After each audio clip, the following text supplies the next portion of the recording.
નવનીતભાઈનો જે બનાવ બગદાણામાં બન્યો તે મેં સાંભળ્યો, જાણ્યો અને આજે એની ખબર અંતર પૂછવા માટે મહુવા હોસ્પિટલ ખાતે અમે આવ્યા હતા.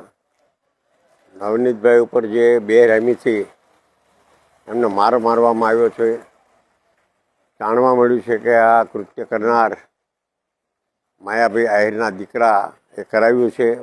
માયાભાઈ તો પોતે સારો માણસ છે, પણ એના દીકરાએ આ જે કંઈ કર્યું એ ખોટું કર્યું છે. આની વ્યવસ્થિત તપાસ થાય અને નવનીતભાઈને ન્યાય મળે એના માટે અમારા પ્રયત્નો રહેશે.